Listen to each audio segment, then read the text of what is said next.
బంగాళదుంప ఫ్రై అండి. ఇది వచ్చి లెమన్ రైస్ లోకి, చపాతీలోకి, పూరిలోకి, దోశలోకి కూడా చాలా బాగుంటది.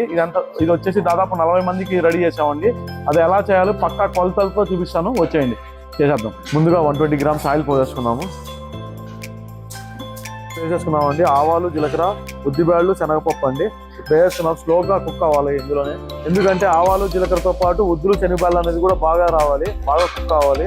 పచ్చిమిరపకాయలు, ఇంగువ, ఒట్టిమిరపకాయలు, కరివేపాకు, అల్లం తురుమండి ఇప్పుడు వేసుకుందాము, ఎందుకంటే టేస్ట్ మంచిగా వస్తుంది. ఎర్రగడ్డలు అనేది వేసుకుందామండి. ఎర్రగడ్డలు ఎక్కువ పడతాయి దీనికోసం. ఆలు ఫ్రైకి ఎంత ఎర్రగడ్డ ఉంటే అంత బాగుంటుంది. దాదాపు ఒక 4 కిలోలు పడుతుందండి. కాస్త ఉప్పు, పసుపు వేసుకున్నామండి. ఆల్రెడీ ఉప్పు, పసుపు అనేది మనం ఆలుకి వేసి పెట్టేసాం, బాయిల్ చేసుకున్నాం కదా. ఇప్పుడు వచ్చేసి ఇది వేద్దాం అనమాట. ఇది ఆనియన్స్ మగ్గడానికి కోసం మనం ఉప్పు అనేది వేసుకున్నాము. దాంతోపాటు టేస్ట్ కోసం కూడా 6 కిలోల బంగాళాదుంప అండి బాయిల్ చేసి దీంట్లో సాల్ట్, పసుపు అనేది వేసి మనం బాయిల్ చేసి పెట్టుకున్నాము. ఇప్పుడు ఇందులోకి వేసుకుందాము. మనం చూసుకోవచ్చు ఆనియన్స్ అనేది మనకి లైట్గా పింక్ కలర్లోకి వచ్చాయి, అప్పుడే వేసుకోవాలి, అప్పుడే బాగుంటుంది అనమాట. బంగాళదుంప ఫ్రై అనేది రెడీ అయిపోయింది.